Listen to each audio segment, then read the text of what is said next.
ya Allah watuzaniye nyakubahwa Paul Kagame ahesha icyubahiro abanyarwanda bose muri rusange ya Allah, ahesha icyubahiro abayisilamu ya Allah. Mwese mumbwire muvuge ngo ya Allah. Ya Allah yaduhaye kwizihiza iminsi mikuru ibiri y'Eid ya Allah. Let's go Mirage. A few moments. Aujourd'hui aussi c'est un autre jour. Le monde parle en couille.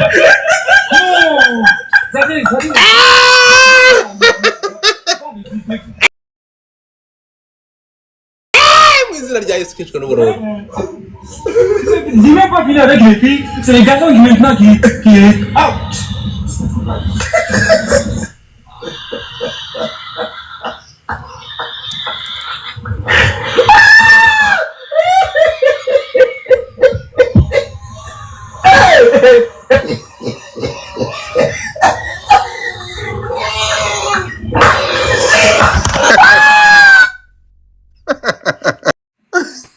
Filime kacu nuko gatangiye video ntabwo nayishiraho ibintu hajya ari gukora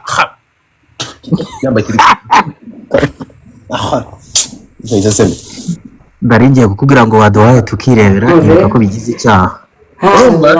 Ya Allah Ya Allah ura kamera abantu mudafungura kamera kumbangamira kabisa.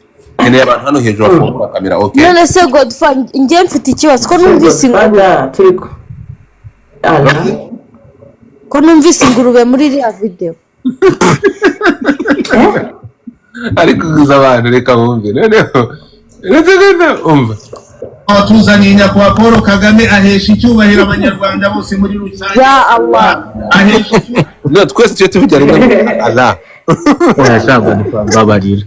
Oh yeah twagiye ngera ndabivuga Islamu ya Allah Ya Allah kwizihiza iminsi mikuru ibiri y'Eid ya Allah. Ya Allah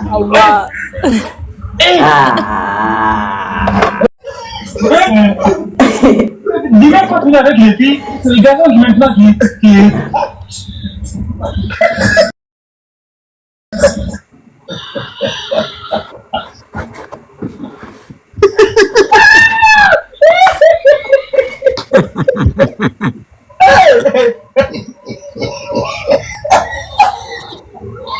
Ese ingurube bayishyiramo bigenze gute? bro editing ntumbaze uburyo bashyiramo amajwi y'ingurube hano. Yashyizemo ingurube se ari gukora iki? kwikinisha noneho iyi kiri kwikinisha bro nta noneho abonye bimugoye araka twagiye ahita yandikira polisi musome. Ntabwo nakongera kubisoma. Hagira umuntu nsomera ariko sifite umunyamakuru w'imikino Iva.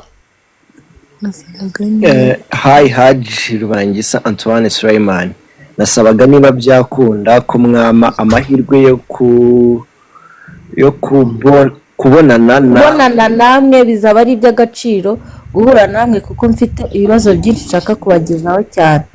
Ndi guterwa n'umukozi wanyu witwa Karekezi wanyibasiye iyo aje kuganiriza inde abayisilamu mu musigiti. Usanga avuga ko amagambo adakwiye umuyobozi kuva ngifungurwa muri b'abayisilamu bari bakurikiranyweho iterabwoba. Mfite byinshi byo kuvuga ariko nirinze kubivuga ku munyamakuru.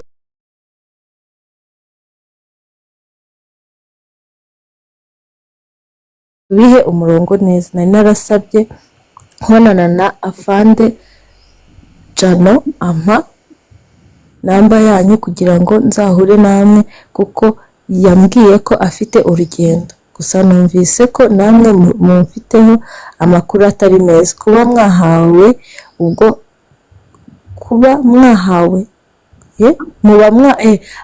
atari meza muba mwahawe ubwo nawe wenda mbonye amahirwe yo kubonana namwe twaza kuyaganiraho. Tuzaganira byinshi murakoze. Hepfo bonjour reka tubonane next week ndi isafari. Murakoze afande. nawe urakoze cyane gusoma Manuka. Hanyuma mumvugira ngo buryohe. Kohe. Buryohe Umva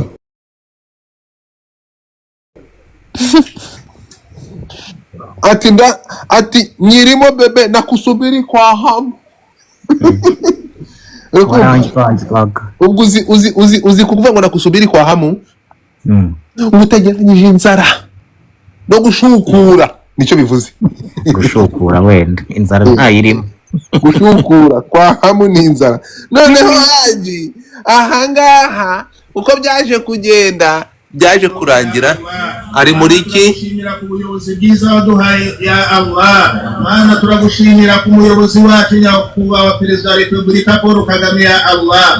Mana turagushimira kubera mukureho sha akaba yarashoboye kutugeza Jeddah ya Allah. Nibwo bwa mbere mu mateka y'abayisilamu mu Rwanda ya Allah. Imyaka yindi twanyuraga Dubai, tukanyura Ethiopia, tukanyura Qatar ya Allah. Ariko uyu mwaka watweretse ibitangaza ya Allah. Waduhaye ubuyobozi bwiza burebera abanyarwanda bose ya Allah, by'umwihariko harimo abayisilamu ya Allah. Mu myaka yabanjirije ya Allah, ubuisilamu nta gaciro bwari bufite mu gihugu cyacu cy'u Rwanda. Ya Allah watuzaniye nyakubahwa Paul Kagame ahesha icyubahiro abanyarwanda bose muri rusange ya Allah, ahesha icyubahiro abayisilamu ya Allah. Ya Allah yaduhaye kwizihiza iminsi mikuru ibiri ya Allah.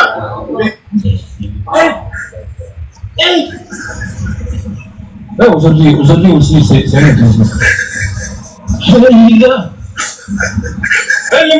Ndikwa kubereka hasi.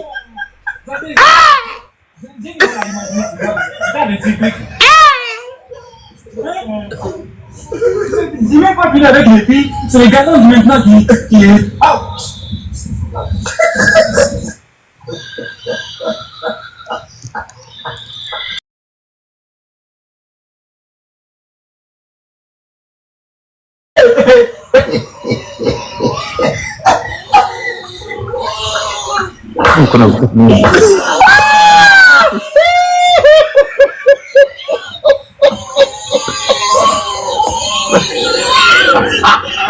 Bro.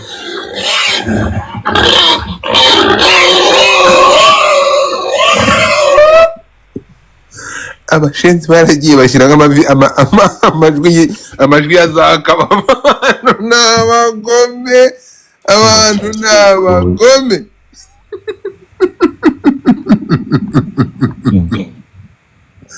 Abantu n'abagome.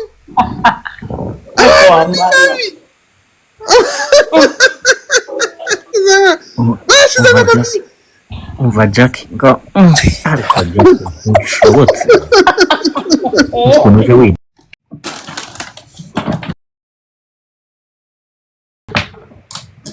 So rero icyo nashaka kugusobanura nicyo ngicyo, ni babiri batandukanye, umwe ni Kajura undi ni Rubangisa wakoraga kuri Dawa TV, umwe muri ba bandi bafunze ejo bundi. Uyu wakoze Ponyoto niwe witwa nde? Kajura niwe wakoze Ponyoto. Umwe mu haji na shehe batandukanye, we ari mu buyobozi bw'abayisilamu mu Rwanda ubu ngubu. Noneho uyu nguyu Rubangisa we arafunzwe dejo ubu ngubu, ndumva n'amakuru yarasohotse kubera ibiganiro banyuzaga kuri Dawa TV. Ni abantu babiri rero batandukanye. Ku bijyanye n'ibyo ngibyo bindi by'imipuri byo ntacyo mbiziho.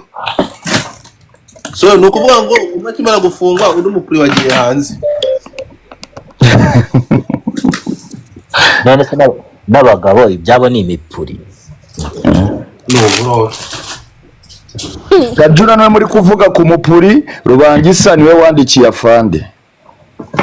Uwandikiye afande arafunze. Yarafunze. Arongeye gufungwa nanone, yarafunguwe azira by'iterabwoba. We akora kuri Dawa TV. Kuko harimo abari ku buyobozi bo bafitiye imbaraga nyine. None surumva pastor batarabizanye mu idini. Umwera utera uturutse. None se n'abakristo none se bagitwaza besura na wao n'abandi ba pasteur bitatangiye ari ibibazo personal, ariko urukundo rw'abasilamu rwo ruracyahari, ntaho bihuriye n'ibyo bintu pe. Wenda nkatwe tuba tuzi aho byatangiriye, ntabwo twabishyira mu idini. Jacques we kandi birimo, Jacques we kandi birimo. Jacques we ubu ngubu uko mu buyobozi bwa Rayon bajya bashwarana ibituma Rayon ibura igikombe nyine bikafekta Rayon yose. yegora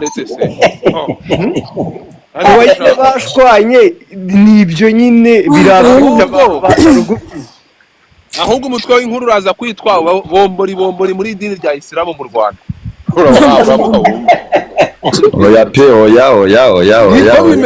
N'abantu batumvikana. Uburetse gato ntabwo ubundi Jacques ko mbona uri Kristo ufite ubwoba bw'idini rya Isilamu. Oya nuko inkuru zabo nzizi nazikurikiye.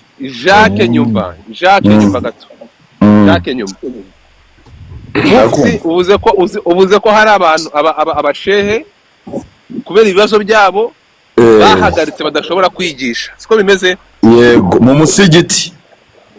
Uri kubita mu musigiti ni mu ngo zabo cyangwa mu ngo zabo barabyemerewe mu ngo zabo. Aha, none uri gufatamo ukabatandukanya na ntuza gute n'idini gute cyangwa na Isilamu gute?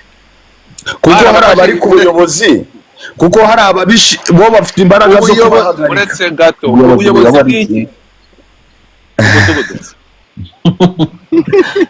Jacques nyumva ikintu kimwe, kuba umuntu ari kumvishe rugero wamaye narusobanukiwe pe, nanaguhereza n'izindi nyinshi. Umuyobozi atorwa ashyirwaho na rubanda kugira ngo abahagararire, sibyo?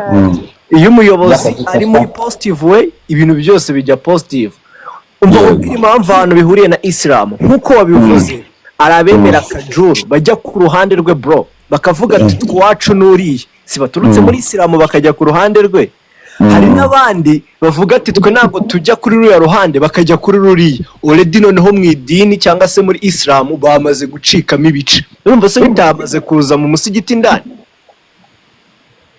sibyo? So uri kuvuga ngo arabahagaritswe kutaza ngo kuba bagira ikintu bakorera muri mosque, kereka kuza gusenga gusa, akaba yabikorera mu rugo. None se nagira abantu bamwemeraga afata agasohokana akajyana, urumva nyine bitari kugaruka bikajya abo ngabo bahagaritswe ni ba bandi noneho hari kuvamo n'abo ngabo muri kumva bafunzwe. warangiza rero ukabikora mu idini. Burya idini cyari ikintu gikomeye, kuko bino ni ibintu baba bakora ku giti cyabo nk'abantu, guhangana nk'abantu. Niyo mpamvu umuntu ashaka kubihuza n'idini. Buriya niyo umupasiteri akoze ikosa simvuga ngo ni abapasiteri bose. Uretse gato uyu Jacques ni gatiki. Nese ibintu bivuga ngo abo mwagatukisha bose n'ubwa mbere byumvise. Ariko nuba ikintu biti idini, niyo mpamvu mwumva ndi gukavaringa. Nyine kuryubaha ntabwo bishoboka, uburyo kubikavaringamo ntabwo bifatika. Nawe gerageza ukoresha common sense ntibikunda. Urukunyumva? Nawe gerageza idini bivuze yuko atari umuntu. Urumva? Byamaze kujya erega nta n'ubwo wubaha idini ryubaha natwe turaryubaha. Urumva? Kuko ni imyemerere y'abantu. Ariko nyine nta kindi kintu wakora musa kwisha urumva? Ahubwo turaza kumenya niba uyu mugabo ya Allah yaragize uruhare mu gufungisha mugenzi we. Ya Allah